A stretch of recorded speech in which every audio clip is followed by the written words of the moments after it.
ओम शांति।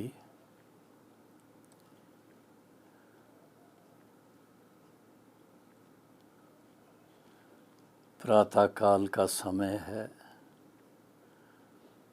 और अप्रैल की 4 तारीख।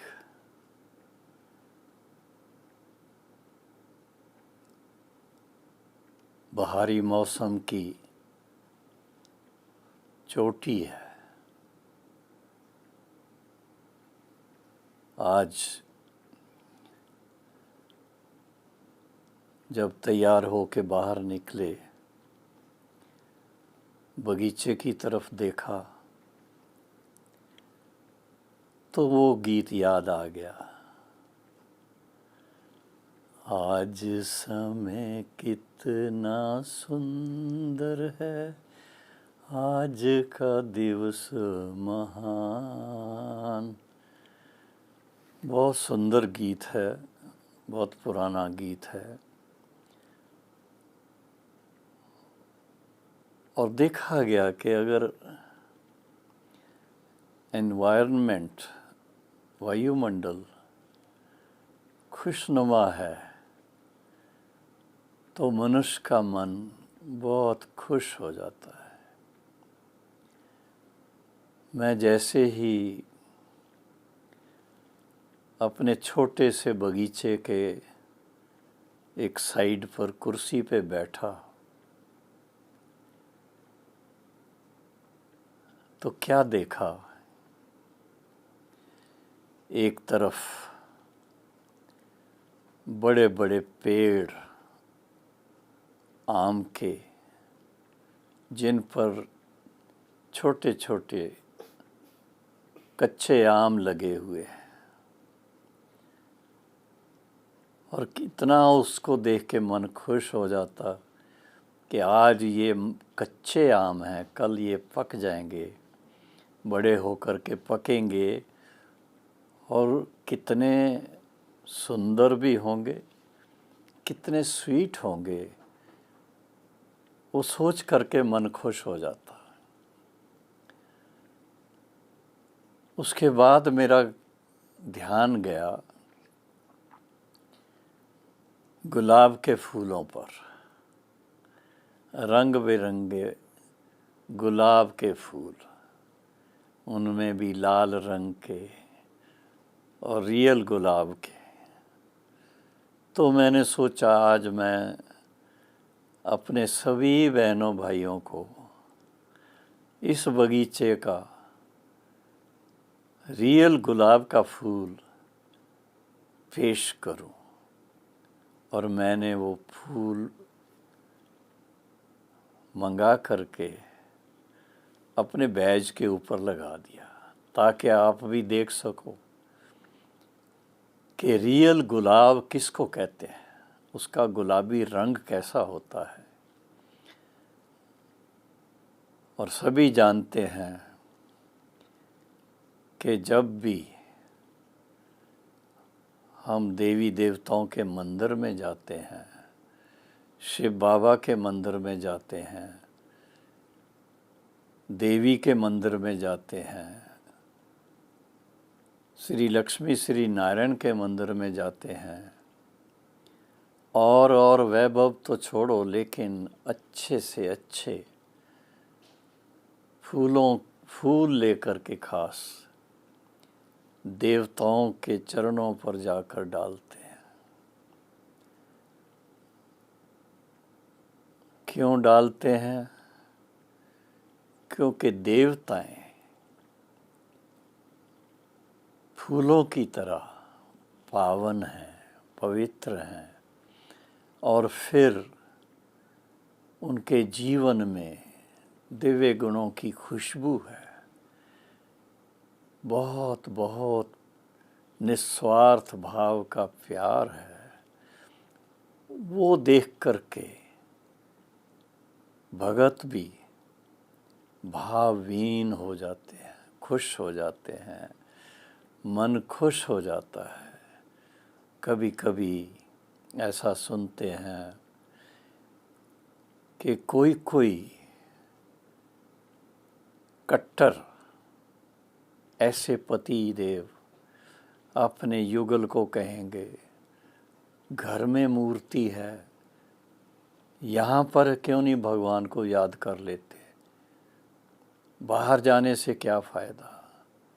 लेकिन प्रैक्टिकल में देखते हैं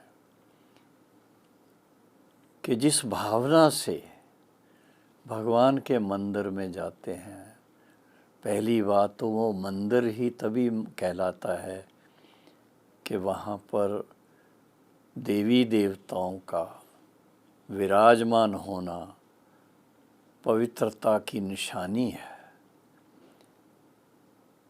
ऐसा वाइब्रेशन वहाँ का होता है जो चंद मिनट भी वहाँ खड़े होकर के देवी देवताओं को देखते हुए मन प्रसन्न हो जाता है, मन खुश हो जाता है, मन निर्मल बन जाता है। तो ये बातें सोच सोच करके मैं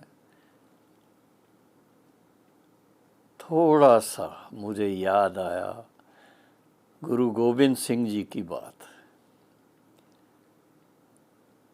जिन्होंने बहुत अच्छे महावाक्य गुरबाणी के अंदर अंकित किए हुए हैं।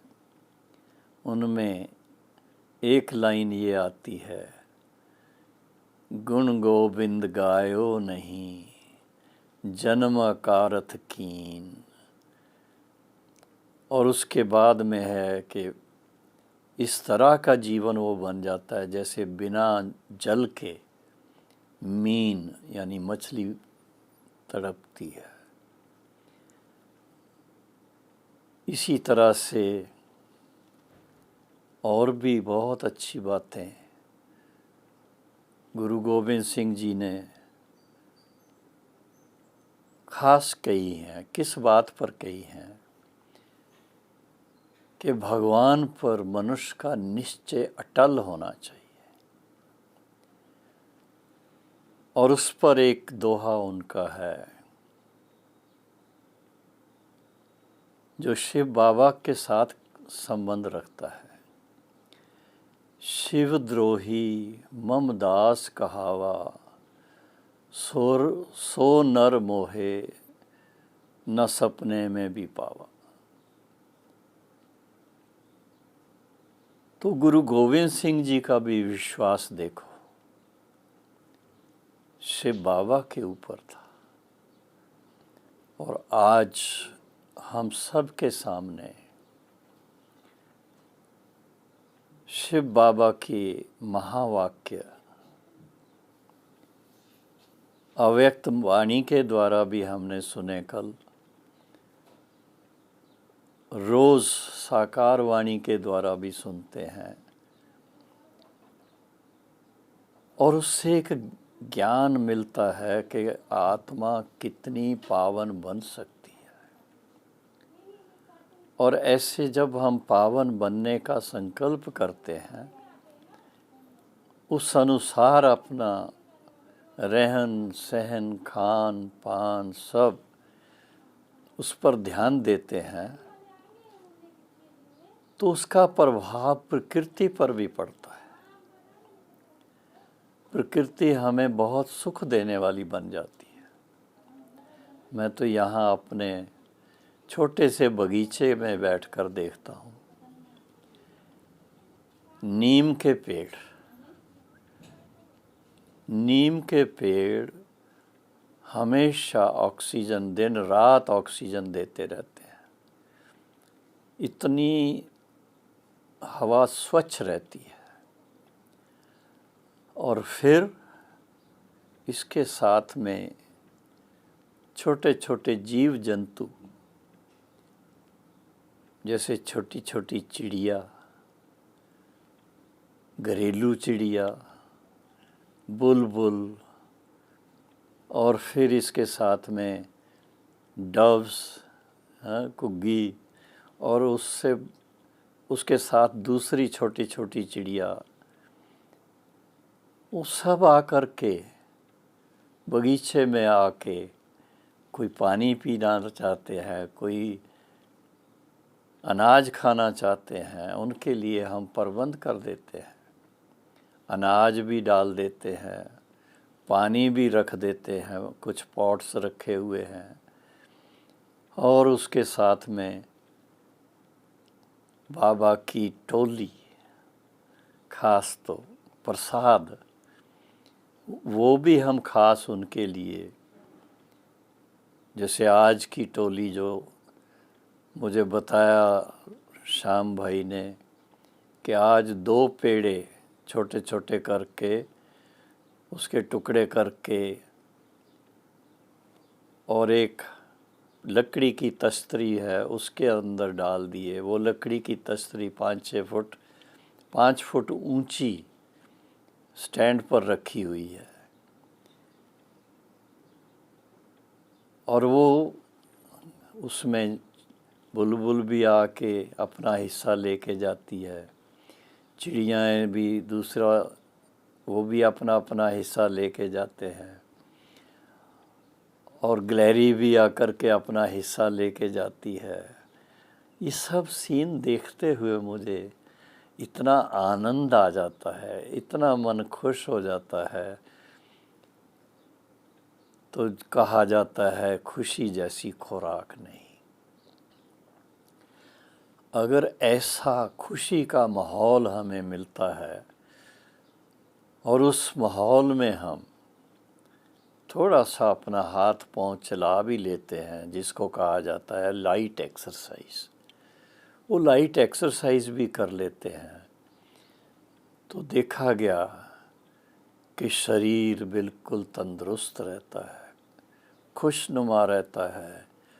और दूसरी बात कि नेचुरल माहौल में जो स्वाभाविक नेचर का, जो कुदरत का माहौल है, उस माहौल में अगर हम ज़्यादा समय थोड़ा बैठ जाते हैं या चलते हैं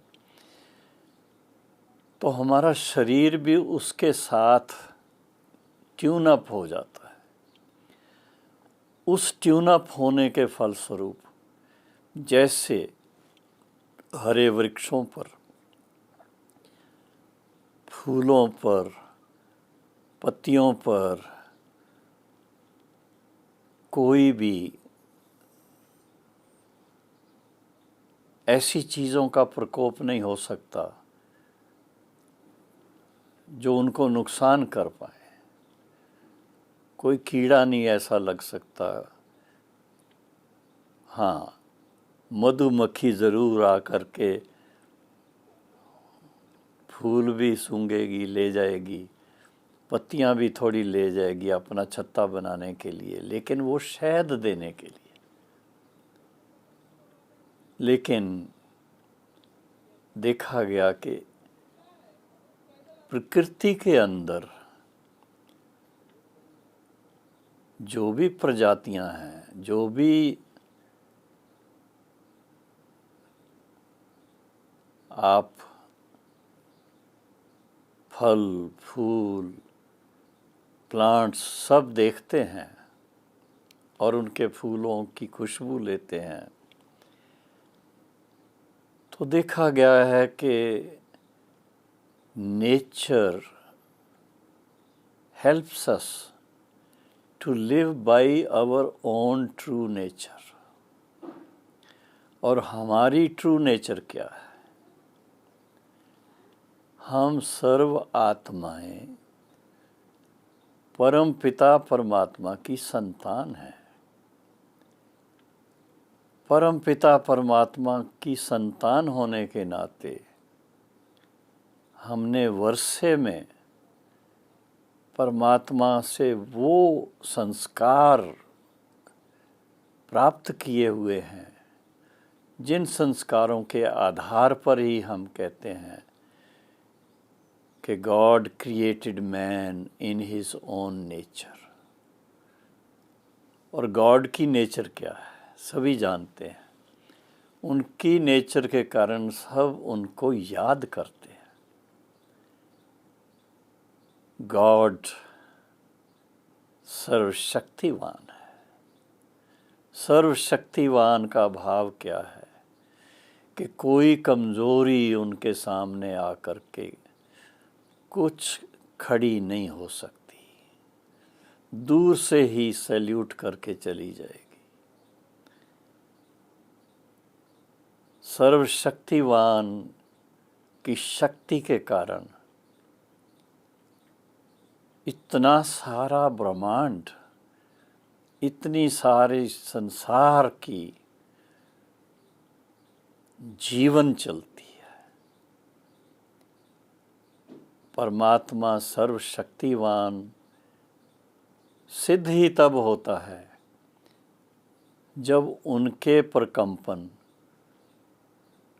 सूर्य के द्वारा, चंद्रमा के द्वारा, सितारों के द्वारा और फिर मनुष्य आत्माओं के द्वारा वो सात्विकता फैलाते हैं। चारों तरफ सात्विकता जब फैलती है तो हर चीज़ अपने सुंदर स्वरूप में आ जाती है। फूलों की खुशबू इतनी सुंदर हो जाती है, फल बढ़िया से बढ़िया रंग रूप लेकर के और स्वादिष्ट बन करके मनुष्य की सेवा करते हैं। लेकिन तब करते हैं जब मनुष्य आत्माएं अपने सच्चे स्वभाव में, सच्चे संस्कारों में अच्छी तरह से अपने आप को स्थित करके चले। जिन आत्माओं ने इस बात को रियलाइज किया, उन्होंने परमात्मा पिता से, उन्होंने शिव बाबा से ये वर्षे में प्राप्ति की। क्या प्राप्ति की कि उनके संस्कार ही स्वाभाविक रूप से परम पिता परमात्मा के संस्कारों के अनुकूल बन गए। परम पिता परमात्मा पवित्रता के सागर, तो मनुष्य आत्माएं भी उनसे वर्षे में उस चीज़ को प्राप्त करके अपने देवता स्वरूप में जब रहती हैं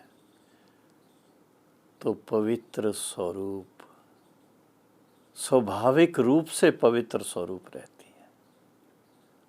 जन्म से लेकर के शरीर छोड़ने तक उनके अंदर कोई भी अपवित्रता का नाम निशान तक नहीं होता है। ना अपवित्र दृष्टि, ना अपवित्र वृत्ति, ना अपवित्र बोल, ना अपवित्र कर्म, सदा ही पवित्र, सदा ही पावन। तो ये परमात्मा पिता ने जैसे प्रकृति इतनी सुंदर बनाई है, तो प्रकृति के जो पति हैं, हम जीवात्माएं जो हैं, हम जीवात्माओं को उस प्रकृति का आनंद लेने के लिए शक्तिशाली बनाया है। परमात्मा ने हर आत्मा को अपने गुणों का विशेष रूप से दान दिया है। आप देखेंगे हर कोई व्यक्ति, हर कोई आत्मा अपने सत्य स्वरूप का ख्याल करे तो आत्मा बिल्कुल अपने आप को लाइट देखेगी, पवित्र देखेगी, शांत में देखेगी और श्रेष्ठ कर्म करने के लिए शक्तिशाली स्वरूप में अपने आप को देखेगी। ये किसकी,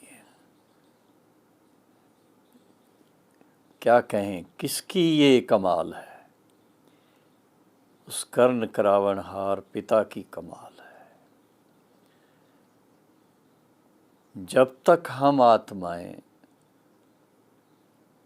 उनके आज्ञा पर चलते हैं। उनकी आज्ञा है पवित्र बनो, योगी बनो, पवित्रता को अपनाओ, पवित्रता के अनुकूल अपना मन वाणी कर्म करो। जब हम उसके अनुसार चलते हैं तो आत्मिक शक्ति भी बढ़ती है, शारीरिक शक्ति भी बहुत अच्छी बनती, तंदुरुस्ती बनती है। और उसके फलस्वरूप जैसे बताया, श्री नारायण, श्री लक्ष्मी, श्री राधे, श्री कृष्ण, श्री सीता, श्री राम, सभी देवी देवताएं जो उस समय उनके साथ होंगे, सबका जीवन सतो प्रधान होगा। और जीवन सतो प्रधान का भाव क्या? उनका शरीर भी सतो गुणी, सतो प्रधान तत्वों से बना हुआ होगा, इसलिए कभी बीमार नहीं होंगे और इसलिए उनकी आयु भी लंबी होगी। 150 वर्ष, 125 वर्ष, इतनी लंबी आयु, और वो भी सदा स्वस्थ जीवन, कोई बीमारी का नाम नहीं, कोई कमज़ोरी का नाम नहीं, कुछ नहीं, बल्कि इतने तक के वो शरीर जब उनको 150 साल या 125 साल हो जाता है तो सो इच्छा से शरीर का त्याग करके, क्योंकि उनको पता है कि अब ये शरीर काफ़ी पुराना हो गया है, फिर से नया शरीर लेना है, तो फिर से बचपन में वापस आना है। अपनी सो इच्छा से देह का त्याग करते थे। उसकी भेंट में वो सब प्राप्तियां उस पिता परमात्मा से होती हैं, और अनेक जन्मों तक, 21 जन्मों तक वो प्राप्तियां होती हैं, उसके बाद भी होती हैं। 21 जन्मों तक तो परमात्मा का वर्षा प्राप्त होता है, और उसके बाद भक्ति मार्ग में फिर वहाँ पर भी भक्ति भावना के कारण अनेक जन्मों तक सदा पवित्र, सदा स्वस्थ, सदा सुखी रहते हैं।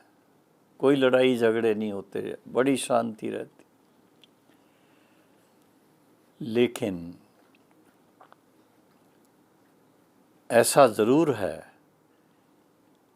कि सब दिन होत ना एक समान। चलते चलते चलते चलते हम मनुष्यात्माएं, हम जीवात्माएं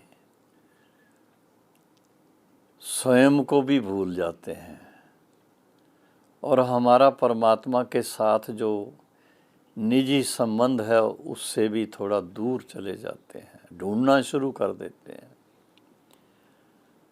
और इसके साथ साथ एक ऐसी कमज़ोरी हमारे अंदर आने लगती है जिसको 5 विकार रूपी माया कहा जाता है। उसको प्यार से किसी ने कह दिया कि ये आकर्षण करने वाली माया है। वास्तव में क्या है? वास्तव में हम अपने सत्य स्वरूप को भूलकर देह के नाम रूप को ज़्यादा प्रेफरेंस देने लग जाते हैं। देह की स्वास्थ्य की बात, देह की खूबसूरती की बात, और देह के जो भी अंग हैं उनके प्रति वो दृष्टि देह की दृष्टि बनती जाती है और उसकी रिजल्ट क्या मिलती है? जब आत्मा शरीर छोड़ती है उसके बाद क्या रह जाता है? कहते मिट्टी रह गई है। तो वास्तव में आत्मिक दृष्टि को छोड़ करके दृष्टि मिट्टी की दृष्टि बन गई है। मिट्टी पर ध्यान चला गया और उसके फलस्वरूप क्या हुआ? मिट्टी के अंदर जब बहुत कचरा हो जाता है तो वहाँ कीड़े मकोड़े ये वो बहुत कुछ हो जाता है। उसकी रिजल्ट है कि आज के युग में मनुष्य आत्माएं जो जन्म से ऐसे नहीं थे, लेकिन जन्म कलयुग में अंतिम समय पर लेने के फलस्वरूप ऐसी ऐसी बातों में बुद्धि लग गई। वेजिटेरियन खान पान छोड़ करके, घी दूध की चीज़ें छोड़ करके क्या खाने लग गए? ये तो सभी जानते हैं। नॉन वेजिटेरियन भोजन करना शुरू कर दिया, तामसिक चीज़ें खानी शुरू कर दी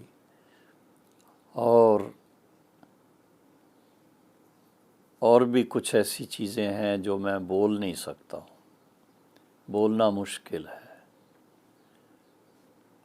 चाइना में और भी कई स्थानों पर ऐसी चीज़ों का सेवन करते थे और वो सब प्रकृति का दूषित रूप जैसे हो। और उसकी रिजल्ट क्या मिलती है? सभी जानते हैं, महामारी के रूप में बीमारियां आनी शुरू हो जाती हैं। कभी प्लेग आ गई, कभी छोटी माता आ गई, कभी बड़ी माता आ गई। और इसके अलावा टीबी, और आज के युग में फिर देखो एक नई चीज़ आ गई। कभी किसी ने सोचा नहीं था कि कुछ हफ्तों कुछ महीनों के अंदर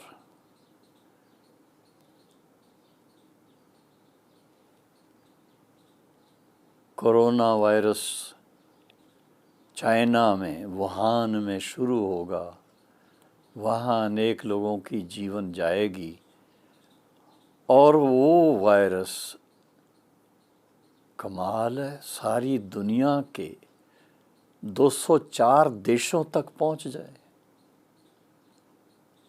और व्यक्ति शरीर के रूप में इतना कमज़ोर कि जिसको उसका थोड़ा सा भी झोंका लगा वो बीमार हो गया।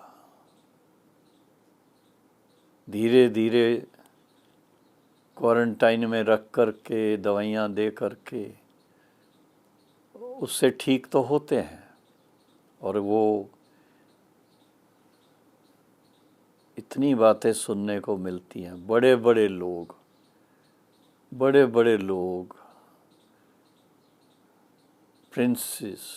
प्रिंसेसेस ऐसे ऐसे लोगों को भी वो हैरान करने लग गई। तो ये हमें अब ऐसी जो बीमारियां हैं उन पर विजय पाने का तरीका क्या है? उन पर विजयी बनने का तरीका है फिर से वही चीज़, गुण गोविंद गायो नहीं। उस गुरु गोविंद के उस पिता परमात्मा के, शिव बाबा के गुण फिर से हम गाएं, फिर से अपने आप को स्वच्छ बनाएं, पवित्र बनाएं। और अपने आप को पवित्र बनाने का भाव शरीर धोने से नहीं है, सिर्फ शरीर की पवित्रता तो होनी ही चाहिए, और उसके साथ साथ मन की पवित्रता और मन का शक्तिशाली होना, ये बहुत ज़रूरी है। जितना जितना हम अपने आप को ज्ञान से और राजयोग से शक्तिशाली बनाते जाते हैं, देखा गया है उतनी पवित्रता भी हमारे जीवन में आती जाती है। और जितनी पवित्रता जीवन में आती जाती है, पावन बनते जाते हैं, उतना ही ऐसी बीमारियों से बच जाते हैं, बल्कि उनसे काफ़ी दूर रहते हैं। अब इस समय जबकि चारों तरफ बीमारी का प्रकोप है, एक बीमारी नहीं है, आप किसी बड़े हॉस्पिटल में जाके देखो, छोटे छोटे बच्चों से लेकर के बड़ों बड़ों तक हर वर्ग के लोग हैं। किसी को कोई बीमारी है, किसी को कोई बीमारी है, किसी को कोई बीमारी है। और उस बीमारियों का इलाज जो है, एक तरफ तो धन बहुत खर्च होता, और दूसरी तरफ इलाज के समय जिसका इलाज होता है उसको कष्ट कितना होता है, दर्द कितना होता है।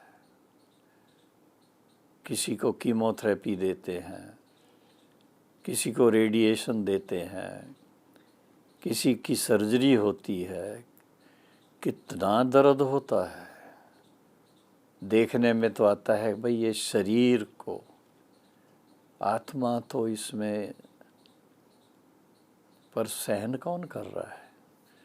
शरीर के द्वारा दुख तो आत्मा को ही मिलता है। तो कहा जाता है कि जो कुछ होता है इसमें कल्याण होता है। आज अगर दुनिया के अंदर भिन्न भिन्न प्रकार की बीमारियां आकर के हमें तंग करने लगी हैं, तो इसके फलस्वरूप देख रहे हैं हमारे आदरणीय प्रधानमंत्री जी ने भारत के कोने कोने में लोगों को एकांतवासी बनने का इशारा दे दिया। जहाँ तक हो सके सोशल डिस्टेंस बना के रखो, कम से कम 6 फुट एक दो से दूर रहो। घर में भी, अपने लौकिक घर में भी बच्चों से, अपने दूसरे रिश्तेदारों से थोड़ा डिस्टेंस बना के रहो। असल में ये प्रैक्टिसेस भारतवासियों के लिए कोई नई नहीं है। समय प्रति समय, वर्ष में कुछ ऐसा समय आता है जब हाथ पर राखी की तरह लाल धागा बांध लेते हैं और कम से कम 1 मास के लिए पवित्र जीवन व्यतीत करते हैं, पवित्र भोजन करते हैं, उपवास भी करते हैं, मंदिर में भी जाना रेगुलर करते हैं, मंदिर में, गुरुद्वारे में। ये सब बातें निशानियां हैं इस बात की कि जब मनुष्य अपने विचारों को सात्विक बना देता है, श्रेष्ठ बना देता है, और उसके साथ साथ परमात्मा के साथ, ईश्वर के साथ अपना मन लगा के सर्वशक्तिवान से शक्ति प्राप्त करता है, तो योग अग्नि से, योग अग्नि से वो हिसाब किताब कहो, वो कर्मों का हिसाब जो नेगेटिव है वो भस्म हो जाता है, और वो भस्म होने के फलस्वरूप आत्मा पावन बनती है, उज्ज्वल बनती है, श्रेष्ठ बनती है, और उसके फलस्वरूप उनके संपर्क में आने वाले 5 तत्व भी, वो भी सात्विक बनते जाते हैं, सतो प्रधान बन जाते हैं। और उसमें भी खासकर देखा गया है, जब देवियों के दिन आते हैं, नवरात्रि के दिन आते हैं, या पर्युषण का समय होता है, या कोई ना कोई गुरु का जन्मदिन होता है, कोई विशेष महीना होता है, जिस समय हर एक धर्म वाले एक तो विशेष भगवान की भक्ति करते हैं, भजन करते हैं, अल्लाह को याद करते हैं, दुआ करते हैं, और उसके साथ में अपने खान पान को सीमित करते हैं और सात्विक बना करके चलते हैं। तो ऐसी ऐसी बातें जो हैं, इस दुनिया के अंदर आए हैं, जीवन को जीना है, तो जीवन जीने की कला जो है उसको भी जानना ज़रूरी है। और वो है कि जितना आप सात्विक संकल्प करेंगे, जितना आपकी दृष्टि सतो प्रधान रहेगी, जितने आपके कर्मों में श्रेष्ठता रहेगी, जितना आपका खान पान शुद्ध रहेगा। शुद्ध खान पान का भाव क्या है? एक तो स्ट्रिक्ट वेजिटेरियन, और उसमें दूध और घी का इस्तेमाल, और फिर इसके साथ में भोजन जब बनाते हैं तो उस समय बहुत परमात्मा की याद में भोजन को भोग की तरह बनाएं और उसका भोग लगाएं, और वो भोग लगा करके फिर भोजन करें, तो आप देखेंगे आपके विचारों में सात्विकता, आपके भोजन में सात्विकता, आपके रहन सहन में जब सात्विकता आ जाती है, तो सात्विकता का शक्ति स्वरूप जो बनता है, उसके सामने कोई भी वायरस वगैरह अटक नहीं सकता है, दूर भागता है, दूर चला जाता है। जैसे स्थूल रूप में माना जाता है कि जब गर्मी के दिन शुरू हो जाते हैं, जैसे अभी अप्रैल मास में गर्मी बढ़नी शुरू हो जाती है, तो कहते हैं गर्मी के कारण, अप्रैल के सनलाइट के कारण जो भी कोई वायरस है, कोरोना है या कोई और है, वो सब भस्म हो जाते हैं, ख़त्म हो जाते हैं। इसी तरह से हम बच्चों को ज्ञान सूर्य पिता परमात्मा ने ऐसी शिक्षा दी है कि कलयुग के इस अंतिम समय चारों तरफ नेगेटिविटी है बहुत, और बहुत ही तामसिकता है, बहुत ही गिरी हुई चीज़ें हैं, गिरी हुई बातें हैं। इन सब से अपने आप को सेफ रखने का तरीका है कि अपने अंदर ज्ञान की शक्ति का, सहज राजयोग की शक्ति का और दिव्य गुणों की धारणा की शक्ति का उपार्जन करें, अच्छी तरह से उसका अभ्यास करें, अच्छी तरह से उसको समझने की कोशिश करें और अच्छी तरह से उसको अपने जीवन में अप्लाई करने की कोशिश करें, जिससे कि आत्मा अपने आप को महसूस करे कि अब मेरे ऊपर कोई प्रकार का माया का परछाया नहीं है और अब मैं कभी कोई कमज़ोरी के वश नहीं हो सकता। इतना शक्तिशाली सर्वशक्तिवान पिता ने मुझे बना दिया है, अब मैं कोई कमज़ोरी के वश नहीं हो सकता। और इसके साथ साथ मेरे जो प्रकंपन हैं वो प्रकृति को भी मदद करते हैं, प्रकृति मेरी संभाल करती है। मैं प्रकृति का दुश्मन नहीं बनूंगा। प्रकृति के दुश्मन वो हैं जो अंधाधुंध पेड़ काटते हैं, जंगल काट देते हैं, जानवरों को मार देते हैं। वो सब प्रकृति है।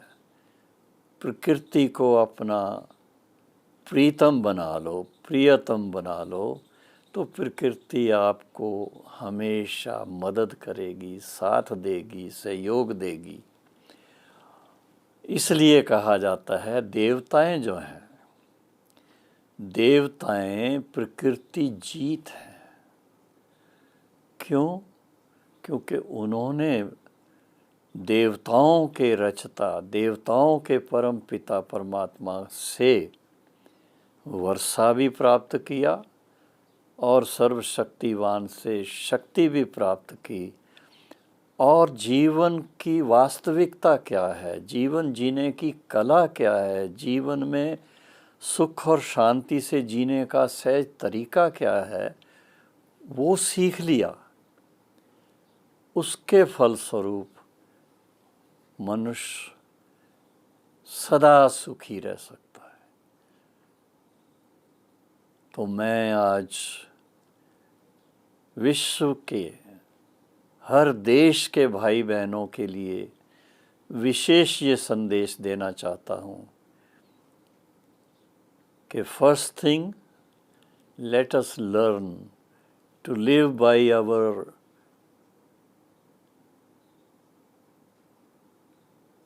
true nature.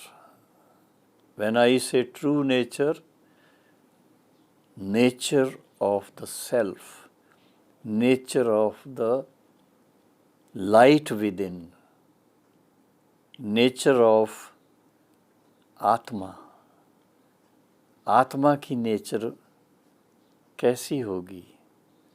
परम पिता परमात्मा की संतान है, अनादि और अविनाशी संतान है, तो आत्माओं की नेचर भी अपने पिता के समान है। तो उस हिसाब से let us recover, rather let us find out again what is our true nature. हम सब के लिए हमारे शास्त्रों के अंदर इतनी अच्छी बातें दिखाई हुई हैं। राधे कृष्ण श्री लक्ष्मी नारायण जब वो इस धरा पर थे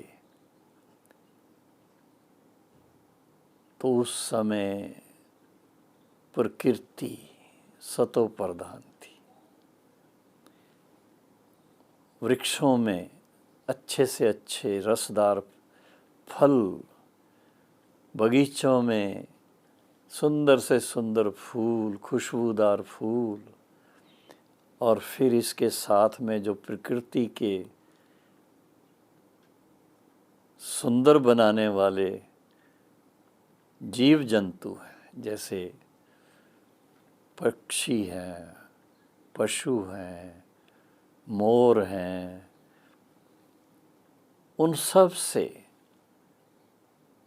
वो सारा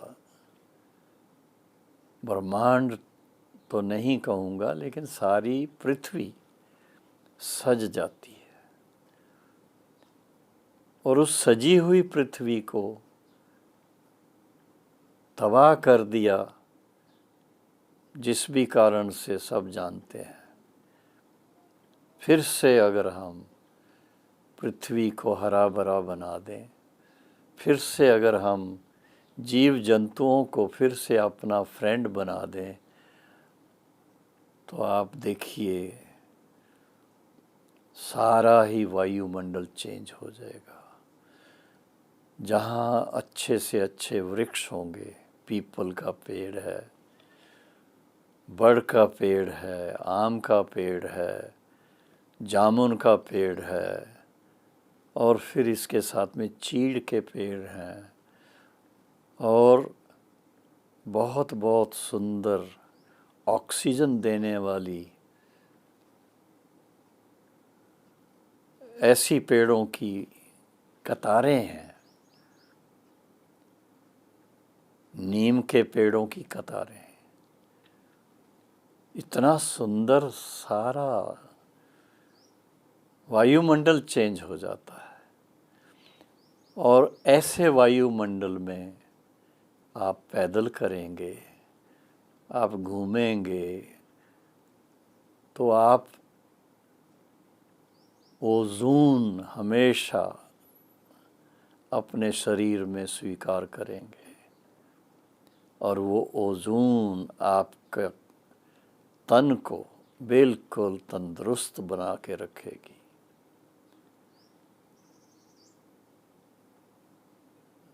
बहुत बड़े बड़े लोगों की जीवन कहानियों को जब हम पढ़ते हैं, चाहे वो लेखक थे, चाहे वो बड़े बड़े पेंटर थे, चाहे वो बड़े बड़े संत थे, ऋषि थे, मनीषी थे, साइंटिस्ट थे, उनकी विशेषताओं में एक बात आती है कि वो अकेले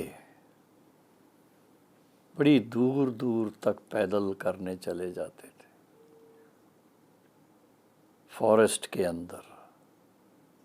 उनको जीव जंतुओं का डर नहीं लगता था,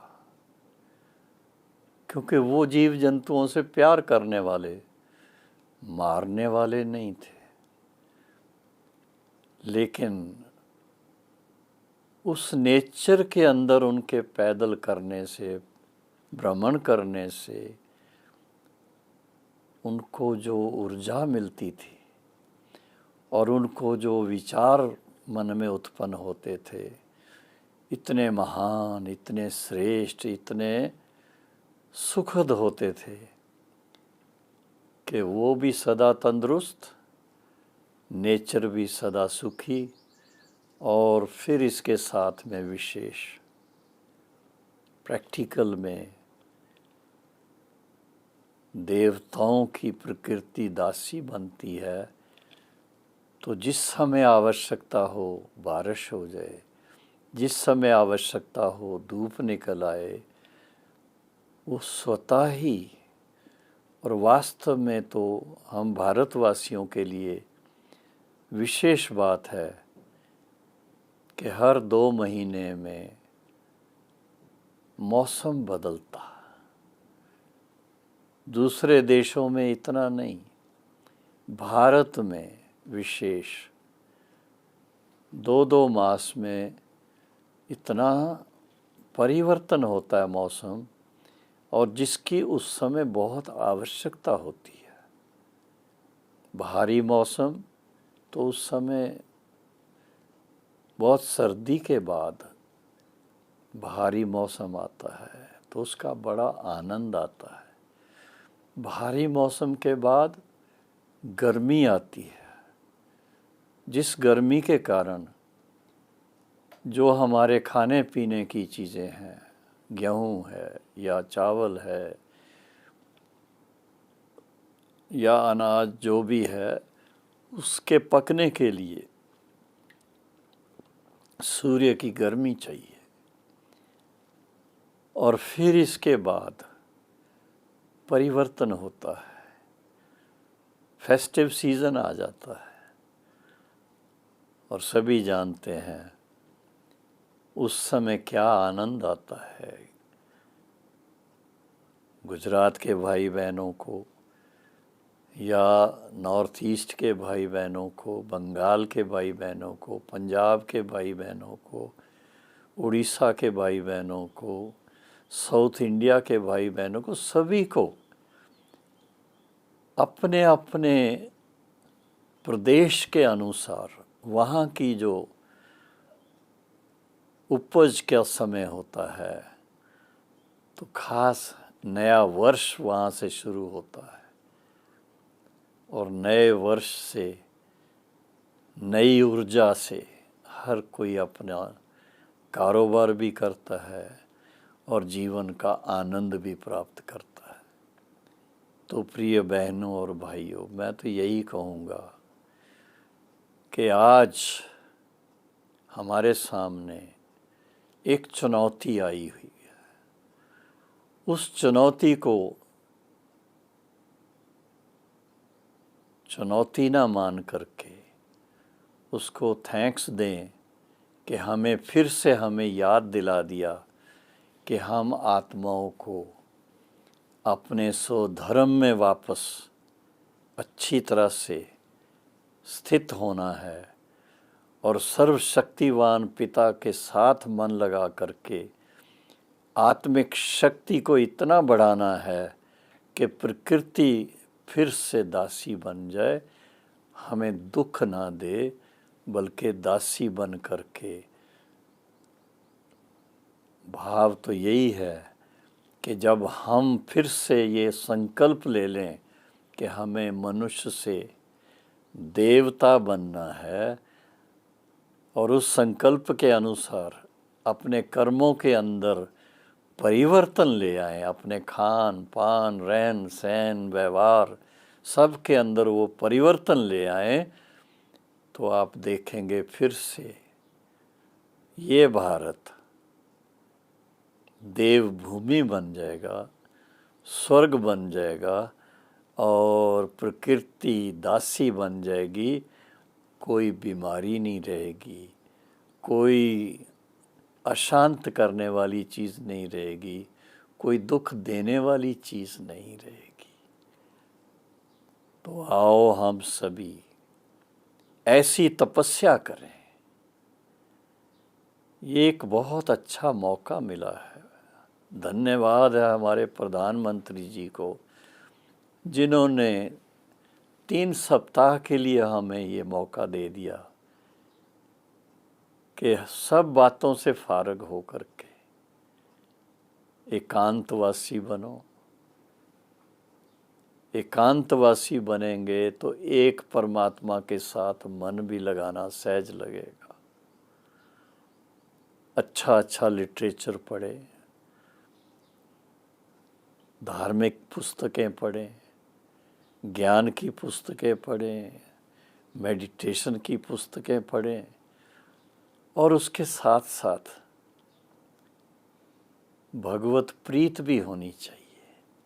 भगवान के साथ प्रीत बहुत ज़रूरी है।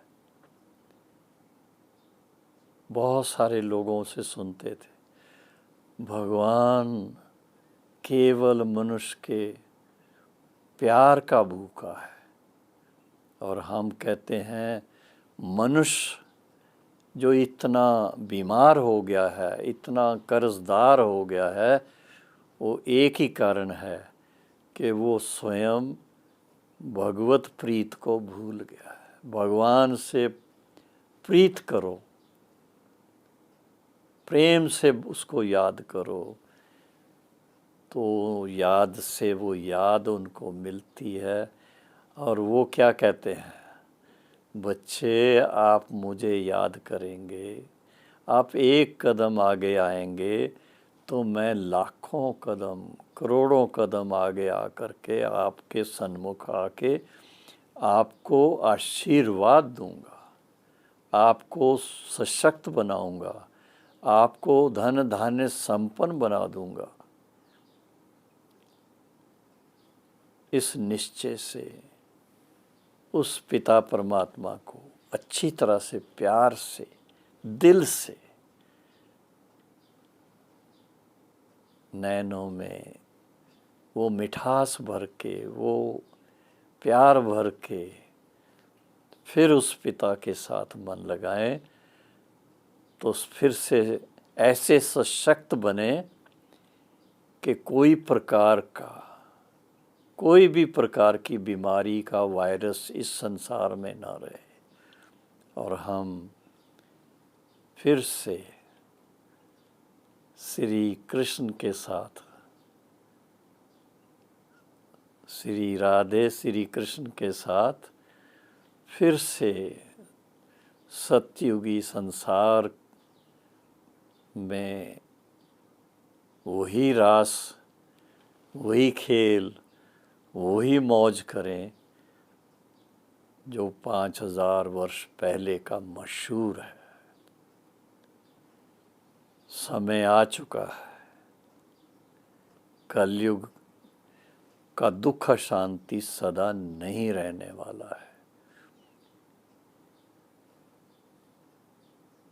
वो भगवान की सर्वोच्च जो रचना है उसको तंग नहीं कर सकता, इतना दुखी नहीं कर सकता, उसको छुट्टी लेनी होगी।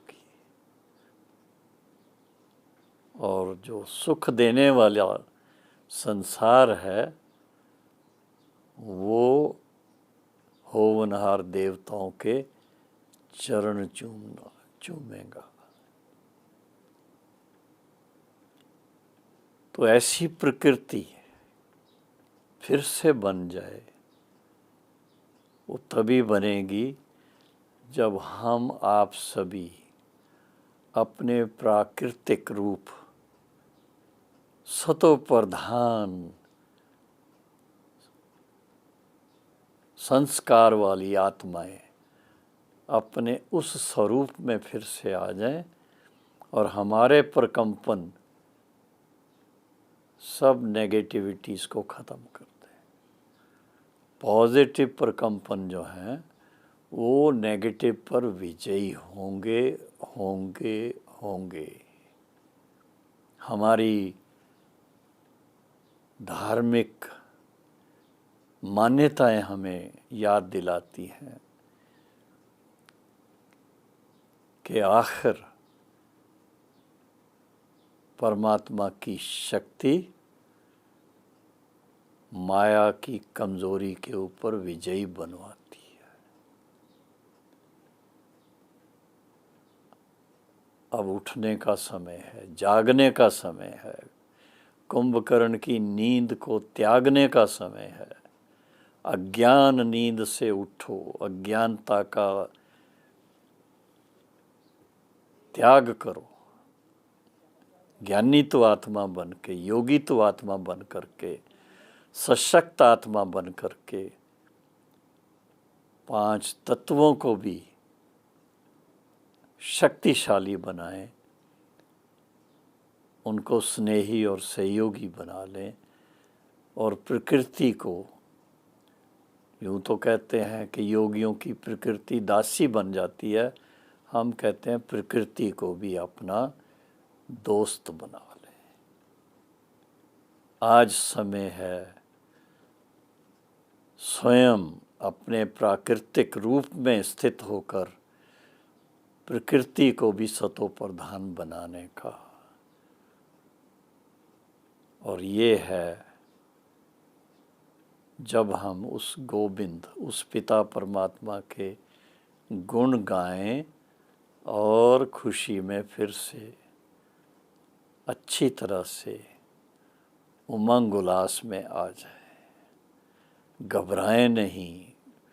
चुनौतियां तो जीवन में सबके सामने आती हैं, लेकिन जो घबराता नहीं है, जो हिम्मत से काम लेता है और जो परमात्मा पर निश्चय रख के अपना कदम से कदम आगे बढ़ाता है, वो विजयी होता है।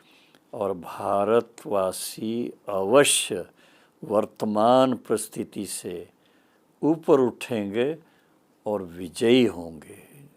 तो जय भारत। भारत माता की जय। जय भारत।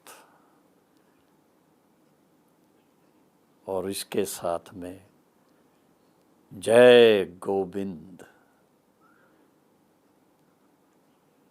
ओम शांति।